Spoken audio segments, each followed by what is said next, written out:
একটা কথা বলি, যদি কোনো ব্যক্তি অন্যায় করে নিজে থেকে অনুতপ্ত হয় বাবা, সেই অপরাধীকে ভগবান বলছে অপরাধী বলে স্বীকার করে না।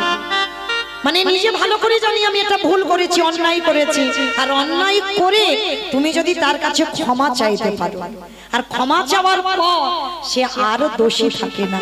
জেঠু, তা তুমি যখন ক্ষমা চাইছো আমি তোমাকে ক্ষমা করে দিলাম, কিন্তু কৃষ্ণ আমি তো ভীমকে হত্যা করেছি না জেঠু, তুমি বোধহয় জানো না আমি চিন্তামণি, এই জগতে সবার চিন্তায় আমাকে করতে হয়। ও জেঠু, আমি জানি তুমি আজকের ভীমকে মারবে, ওই জন্য তোমার পরিকল্পনার আগে আমি তো আগে থেকে ঘরের ভিতরে একটা লোহার ভীম তৈরি করে রেখেছিলাম। কৃষ্ণ, লোহার ভীম? বলে হ্যাঁ জেঠু, তুমি তো ভীমকে মারোনি, ওই যাকে মেরেছো আমি জানি তুমি ওকে বুকে চেপে ধরে মারবে, ওই জন্য তো লোহার ভীম তৈরি করে রেখেছিলাম। কৃষ্ণ, তার মানে আমি আসল ভীমকে মারিনি? না, তুমি দেখবে জেঠু, এইবারে যেই না ভীমকে এসে দাঁড় করিয়েছে অন্ধ ধৃতরাষ্ট্র, ভীমের সর্বঙ্গ কাঁদে বুলায়ে, কাঁদে আর বলে ভীমেরে যদি পারি সেই হতভাগা পিতাকে ক্ষমা করিস। জেঠু, ওই কথা বলো না, তুমি তো আমাদের পিতা সম, আমরা জানি আমাদের পিতা নেই, তোমাকে পিতার জায়গায় বসিয়েছি। আর সেই অন্ধ ধৃতরাষ্ট্র ছেলেগুলোর মৃত্যুর পর কে খেতে দিত জানো? যাদের মৃত্যুর জন্য কত চক্রান্ত করেছিল, যুধিষ্ঠির প্রত্যেক দিন ধৃতরাষ্ট্রকে খেতে দিতে যেত। এই হলো মা ধর্ম জ্ঞান।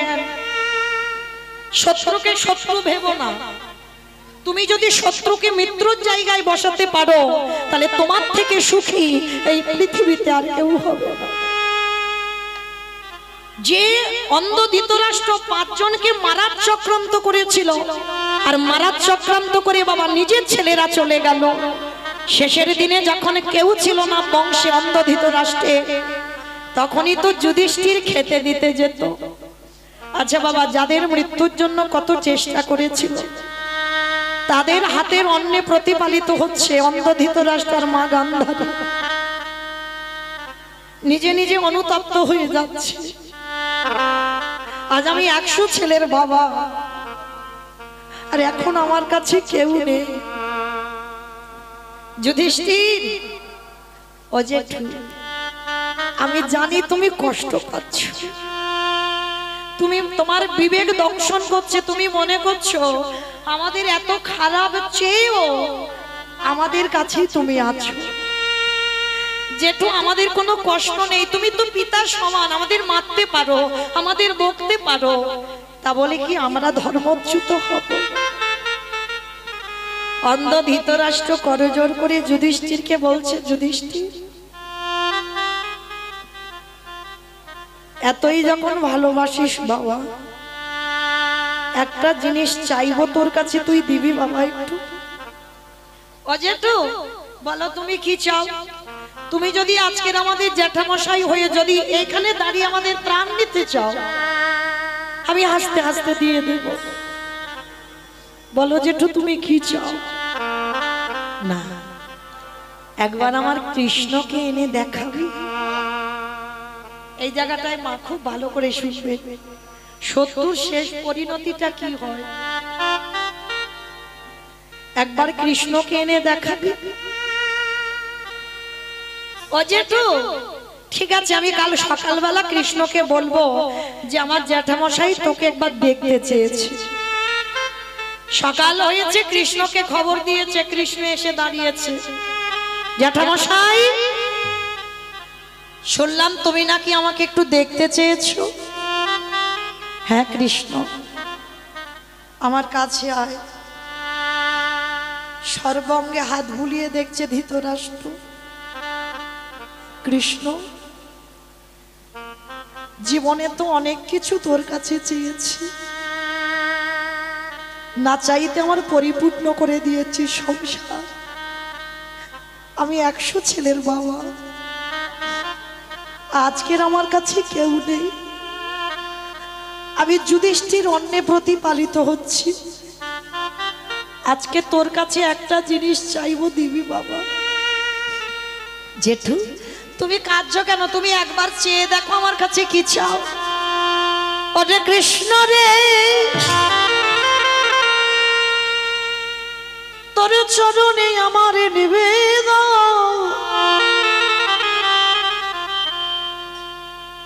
অন্ধ ধৃতরাষ্ট্র আঁচল পেতে দাঁড়াইছে। দিতে যদি হয় আমার একটা ধনে দে।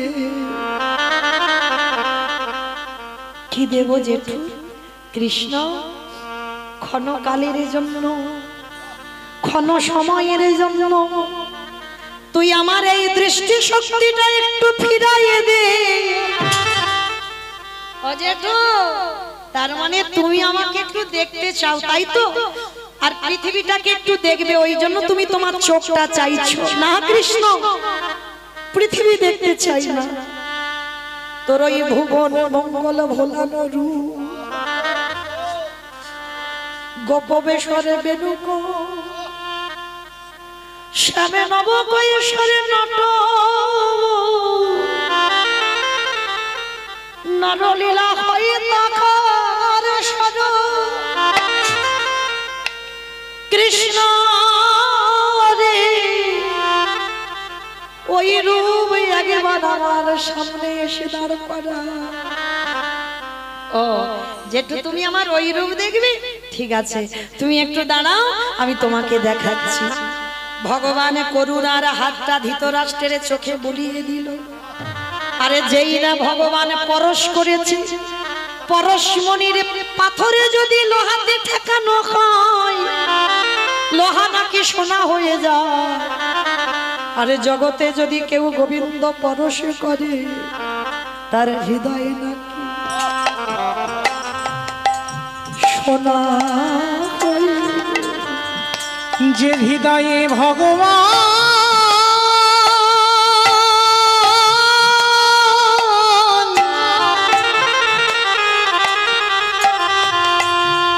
হৃদয়ে আমার ভগবান একেবারে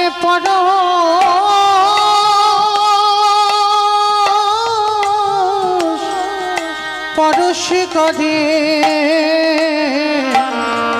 তার হৃদয় নাকি সোনা হয়ে যায়। ভগবান যেই না করুণার হাত চোখে দিল, ধৃতরাষ্ট্রের দৃষ্টি ফিরে এলো। সাক্ষাতে দেখলো আমার ভগবান দাঁড়াই আছে। সেই রূপ দর্শন করে ওই ধৃতরাষ্ট্র কৃষ্ণ চরণ বুকে ধরে বলল, কৃষ্ণ আর একটা জিনিস চাইবো, দিবি? আবার? এই তো তুমি চোখ চাইলে, চোখ ফিরিয়ে দিলাম, আবার কি চাও?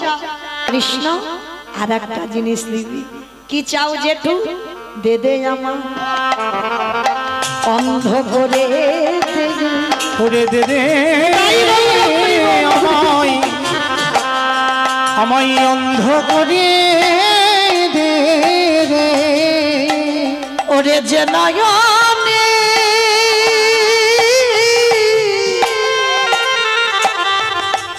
যে নয়নে একেবারে কৃষ্ণ দর্শন করে, একেবারে দে দে অন্ধ করে দে রে। কি বললো? আমাকে অন্ধ করে? ও জেঠু, সবে তো দৃষ্টিটা দিলাম, আবার বলছো আমাকে দেখেই বলছো অন্ধ? ওরে কৃষ্ণ রে, এই পাবে দুটো নয়নে কারোর যদি একবারে সাক্ষাতে গোবিন্দ দর্শন হয়ে যায়, তারে কি জগতে আর কিছু দেখতে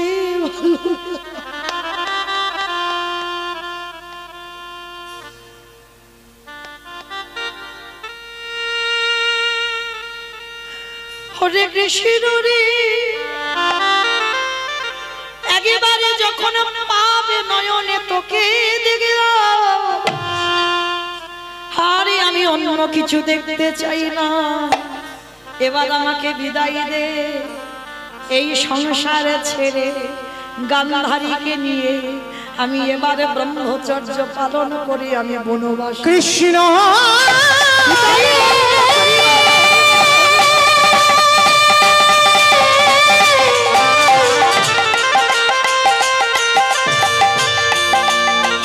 তোর চরণে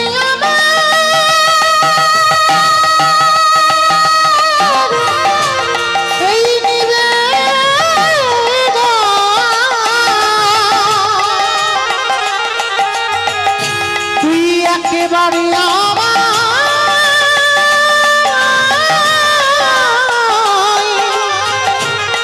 অন্ধ করে দে, করে তুই নাকি ভক্তের ভব, ওরে কৃষ্ণ রে।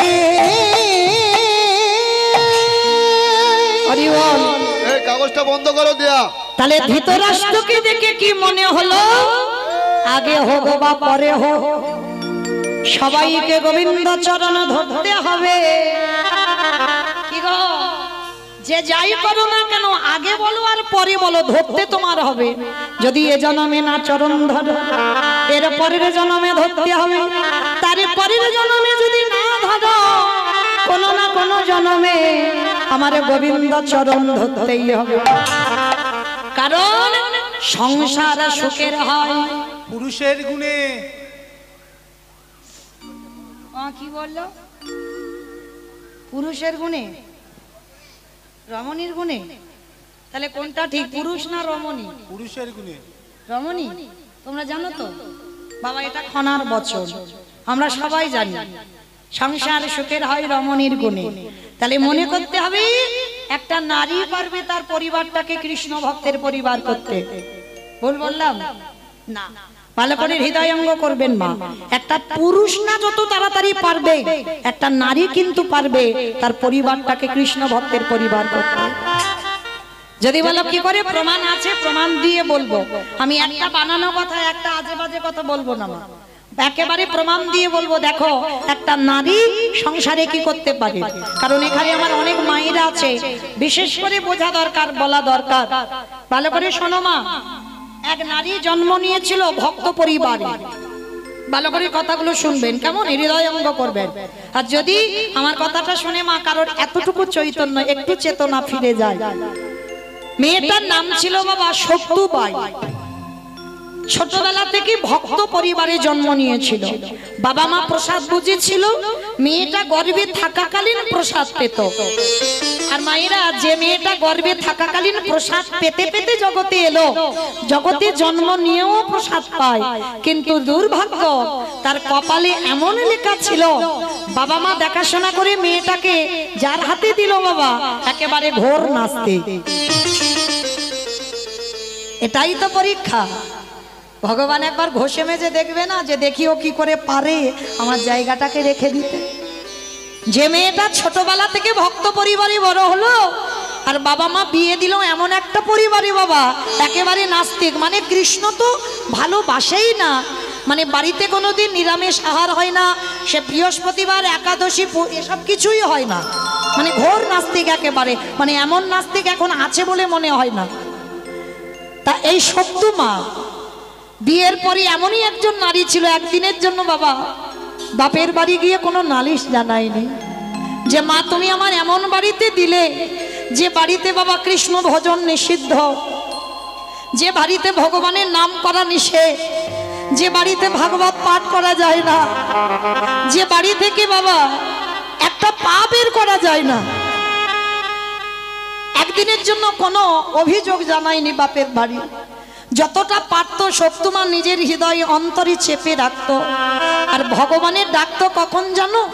রাতের অন্ধকারে, যখন শাশুড়ি, সে তো বাবা শাশুড়ি ছিল না, শাশুড়িয়ে দিত, মানে এমন শাশুড়ি। আর মনে রাখতে হবে বাবা, শাশুড়ি মা হবে না জীবনে, আর বৌমাও মেয়ে হবে না জীবনে। তবে হবে না বলা ভুল, আছে অনেক অনেক পরিবারে আছে শাশুড়ি মা হয়েছে, বৌমা মেয়ে হয়েছে, সেটা যে যার আচরণের উপরে নির্ভর করে বাবা। তা এই সত্যমার শাশুড়ি ছিল না, মায়ের মতো নয় মা। শাশুড়ি সে সবসময় শাশুড়িয়ে দিত, আর স্বামী তো সে স্বামী নয়, মদমাতাল, সন্ধ্যায় বাড়িতে থাকে না, কত রাত বাইরে রাস্তায় কাটিয়ে দেয়, এমন স্বামীর ঘর পেয়েছিল সত্যমা।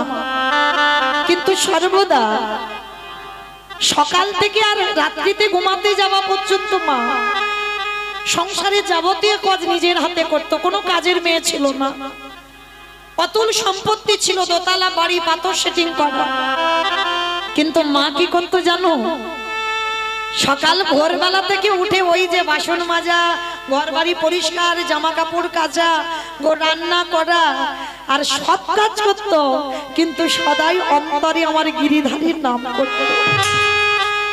কোনোদিন প্রকাশ করতে পারিনি, কারণ প্রকাশ যদি করে, যদি একটু গান গেয়ে ফেলে ভগবানের, তাহলে তো শাশুড়ি মা এসে মারবে, ওই ভয়ে ভয়ে থাকতো।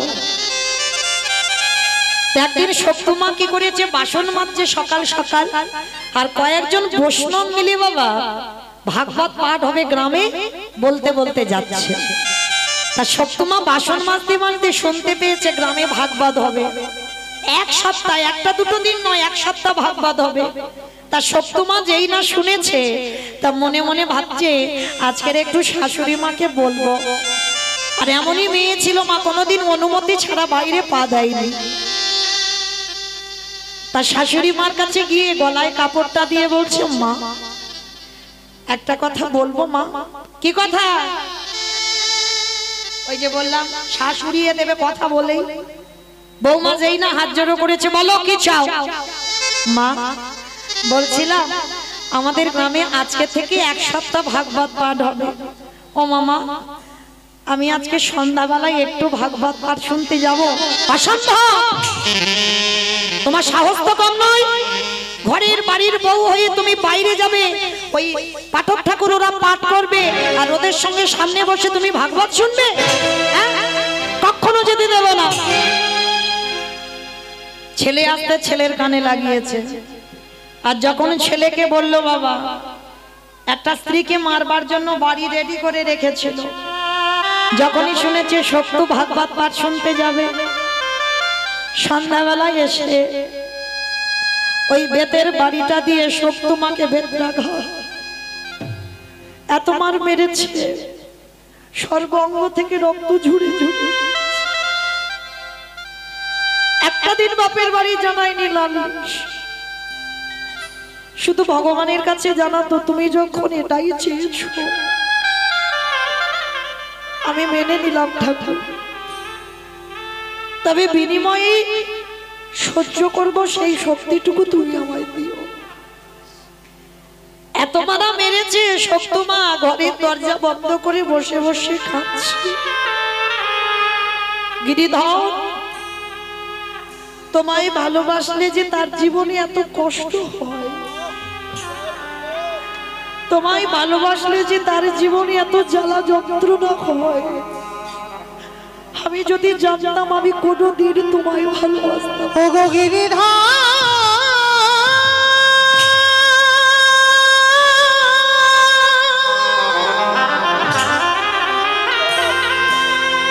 যে জনে তোমায় ভালো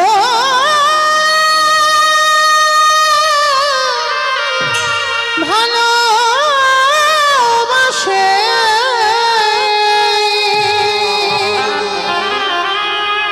তারি কি এমনি করে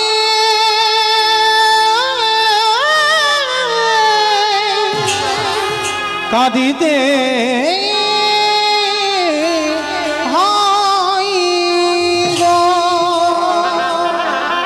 সর্বশরীর এত মার মেরেছে, জ্বালা যন্ত্রণা, কেউ একবারও দেখতে আসেনি মেয়েটা কেমন আছে, রাত্রিবেলা কাঁদছে। আরে কি গিরিধরে থাকতে পারে ডাকার মতো যদি ডাকা যায়, ভালোবাসার মতো যদি বাসা যায়, আমার ভগবানের ওই শাশুড়ি মার রূপটা ধরেছে। ভালো করে দেখেন, শাশুড়ি মার রূপ ধরে ওই শক্তু মার কাছে এসে ডাকছে, বৌমা ও বৌমা। চমকে উঠেছে, কে কে আমায় ডাকছে বৌমা বলে তাড়াতাড়ি করে মাথায় কাপড়টা দিয়ে শাশুড়ি মার কাছে, ওই যে অঙ্গ থেকে রক্ত বেরোচ্ছে দেখতে দেবে না, সারা শরীরটা ঢাকা দিয়ে শাশুড়ি মার জন্য দরজা খুলে দিয়েছে। মা বৌমা মাথায় হাত বুলিয়েছে, ভগবান বেশি শাশুড়ি মাথায় হাত বুলিয়েছে, যেই না হাতটা দিয়েছে শক্তুমা চমকে উঠেছে। পরশমণির থেকে তো আরো মূল্যবান গো, যেই না পরশ করেছে না দেহটা একেবারে ঠান্ডা হয়ে গেছে, যে জ্বালা যন্ত্রণা ছিল আর কিছু হচ্ছে না। কিন্তু শক্তুমা বুঝতে পারেনি, অনুভব করতে পারছে না। ভগবান মাথায় হাত দিয়ে বলছে, বৌমা ছেলেকে বলে মার খাইয়েছি, কষ্ট হয়েছে, যাও, ছেলে এখন ঘুমাচ্ছে, তুমি যাও, এই সময়ে তুমি একটু ভাগবত শুনে এসো। অবাক হয়ে গেল শক্তুমা, মা আমি যাব? তুমি তো সকালবেলা থেকে আমায় কত বকলে মারলে, আর এখন তুমি আমায় যেতে বলছো? হ্যাঁ বলছি। তুই এত কাঁদছিস আমি ঘর থেকে শুনতে পাচ্ছি, যা মা। আর শোন, ভাগবত পাঠ শুনে আমার জন্য একটু প্রসাদী নিয়ে আসবি। মা তুমি প্রসাদী পাবে? হ্যাঁ পাবো না তো কি করব, তুই যাবি যখন আমার জন্য একটু প্রসাদী আনবি। শক্তুমা বুঝতে পারলো না ওটা ভগবান শাশুড়ির বেশ ধরে অনুমতিটা দিয়ে দিল। আর শক্তুমা অনুমতিটা পেয়ে সন্ধ্যাবেলায় ওদিকে ভাগবত শুরু হয়ে গেছে। তাড়াতাড়ি করে পাগলিনীর মতো উন্মাদিনীর মতো যে অবস্থাতে ছিল, মানে এত কৃষ্ণ নাম শোনার পাগল। এই যেমন আপনারা, মানুষের তো কত টাইমের সময়ের জ্ঞান বাবা, কত মানুষের, কলির মানুষের কত কাজ, তবু কিন্তু সব কাজ ফেলে রেখে ছুটে এসেছেন হরির বাস। আমার মতো অধৈর্য দুনিয়া। এখন তো বাবা মোবাইলে বিছানায় ঘুমিয়ে ঘুমিয়ে শোনা যায়, তাহলে কিসের আশায় এসেছে? দেখতে তো নয়। কেউ যদি বলে দেখতে ভুল, কারণ ওটা তো দেখা যাচ্ছে, তাহলে কিসের আশায়? হৃদয়ে প্রেম ভক্তি আছে বলে যদি একবার কানে ভক্ত মানুষের হরি নাম হবে, এই কথাটা যদি একবার কানে যায়, তারা সব কাজ ফেলে রেখে পাগলের মতো ছুটি আসে। নিতাই গৌর হরি বল, হরি বল, হরি বল। এইবার শক্তুমা হরির ভাগবত পাঠ শুনবে বলে ওই যে অবস্থাতে ছিল মা পাগলিনীর মতো ছুটে গেছে। এদিকে ভোর হয়ে যাচ্ছে, ভগবান মনে মনে চিন্তা করলো, ভোর হয়ে গেল, বাসি বাসন পরে আছে, এঁঠো বাসন, কাপড় জামা ভর্তি করে রেখে দিয়েছে শাশুড়ি মা, ঘর দাবা পরিষ্কার করতে হবে। আর এমতো সময় ভগবান ভাবছে, আর শাশুড়ি মার ঘুমটা ভেঙে গিয়ে দেখে না বৌমার ঘরে দরজা খোলা। ছেলেকে ডেকেছে, ছেলে উঠে দেখছে বউ ঘরে নেই। শাশুড়ি মা রেগে গিয়ে বলে উঠলেন, ওর এত বড় সাহস, ওর এত বড় স্পর্ধা, আমার মারার সত্ত্বেও আমার আদেশ বিনা ও চলে গেল ভাগবত পাঠ শুনতে। আসো, বাসি কাপড় পরে আছে, বাসি ঘর পরে আছে, এঁঠো বাসনগুলো পরে আছে, আর ও মেয়ে গেছে ভাগবত শুনতে। ও দেখাচ্ছি ও আসুক একবার। সবকিছু এঁঠো বাসন কোসন সব পরে আছে, ঘর একেবারে এলোমেলো। আরো শাশুড়ি মা ইচ্ছা করে বিছানা ফিছানা ওলট পালট করে দিয়েছে, যাতে সে আরো বেশি কাজ করতে হয়। হরি বল। আর এদিকে শাশুড়ি মা দরজায় একটা বেতের বাড়ি নিয়ে দাঁড়িয়ে আছে, আর ভাগবত পাঠ শেষ হয়ে গেছে, একেবারে বাবা সকাল হয়ে গেছে। আর সকাল হতে শক্তুমা প্রসাদীটা নিয়ে এইবার ফিরছে কোথায়? বাড়িতে। আর যেই না প্রসাদীটা আঁচলে করে বাড়িতে ফিরছে, গিরিধর মনে মনে করছি ওর কাজগুলো তো আমাকে করে দিতে হবে, কারণ এখনো এঁঠো বাসন পড়ে আছে, না হলে তো আরো মার খাবে। আমার ভগবান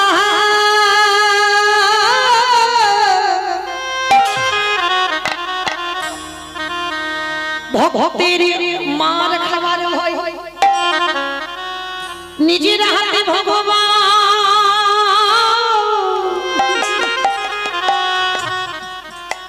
ভক্তের এঁঠো বাসন মেজে দিয়েছে।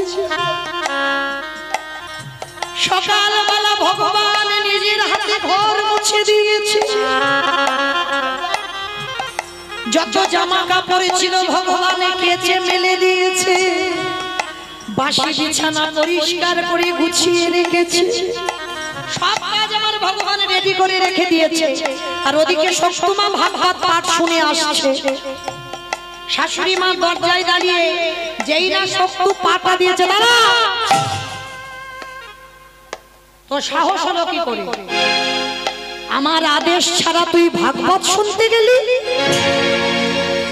অবাক হয়ে গেল সপ্তমা। মা, আপনি কি বলছেন? আপনি তো আমাকে বললেন যে সকালবেলা মেরেছি, বকেছি, কষ্ট হয়েছে, তুই ভাগবত শুনতে চলে যা। না, এটা কোনোদিন হতে পারে না। আমি তোকে অনুমতি দিয়েছি। হ্যাঁ মা, আমি তোমার আদেশ ছাড়া তো আমি কোথাও যাই না কোনোদিন। এত বড় মিথ্যা অপবাদ আমার গায়ে লাগাচ্ছিস? তুই এমন একজন নারী, আমার অনুমতি, আমার ছেলের আদেশ ছাড়া তুই চলে গেলি। দেখাচ্ছি মজা তোর দ্বারা। ওই বেতের বাড়ি নিয়ে সকালবেলা ভাগবত পাঠ শুনে আসতেই ওই বেতের বাড়িটা দিয়ে বেতটা ঘাত দূর হয়ে যা, বেরিয়ে যা। গিরিধার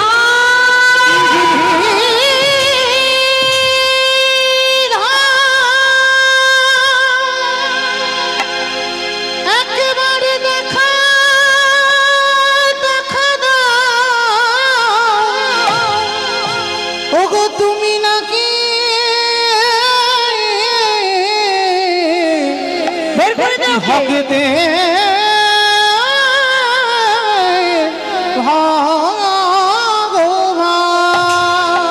চুলের মুষ্টিটা ধরে টানতে টানতে নিয়ে গেল।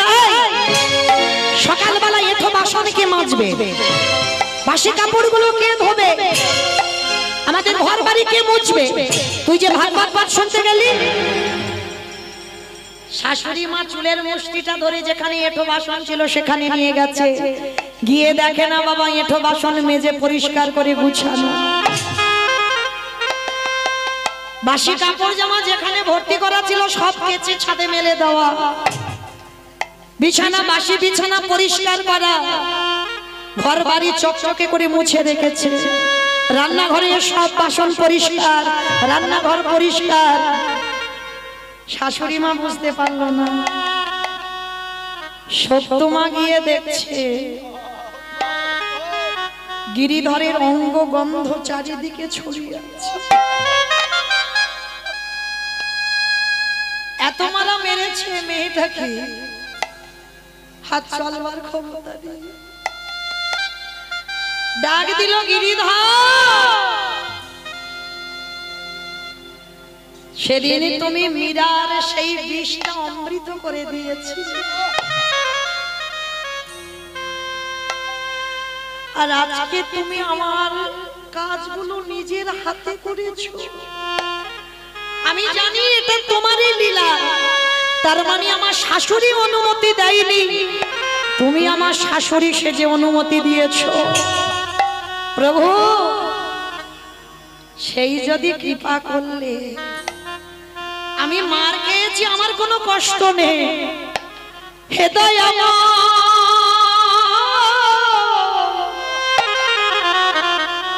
এই বাড়িতে যদি তুমি চরণে দিয়েছো, আমার শাশুড়ি কি একবার তোমার পরিণাম, আমার স্বামী কি একবার তোমার চরণের দাস বানাই। প্রভু এই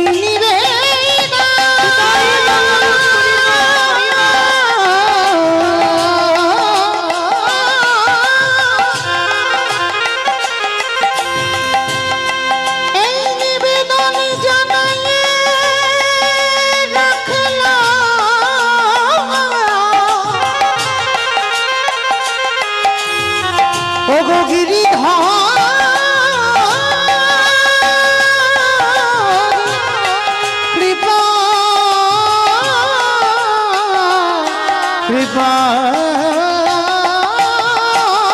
করো। সব নয়নে ভগবান দেখা যায় না বাবা। দন্তের সভা সব মানে সর্বস্ব, তালবের সভা সব মানে মরা। এখানে যারা দাঁড়িয়ে আছো, বসে আছো, কীর্তনিয়া সম্প্রদায়, সব তালবের সভা সব মরা। এ মরা দুটো চোখে কোনোদিন ভগবানের যুগল দেখা যায় না। যুগল দেখতে গেলে গুরুচরণ ধরে বাবা কুলকুণ্ডলী জাগরিত করতে হবে, আজ্ঞা চোখটা খুলতে হবে, মনে রাখতে হবে যা আছে বিশ্ব ব্রহ্মাণ্ডে তাই আছে তোমার দেহ ভাণ্ডে। যেতে হবে না নবদ্বীপ, যেতে হবে না বৃন্দাবন, হরিদ্বার, দক্ষিণ ভারত, কোথাও যেতে হবে না। যে একবার নিজেকে চিনতে পেরে যায় আমি কে, তাহলে তাকে আর কোথাও যেতে হয় না। সে ঘরে বসে হৃদয়ে রাধা গোবিন্দ যুগল দেখতে পায়। নিতাই গৌর হরি বল, হরি বল, হরি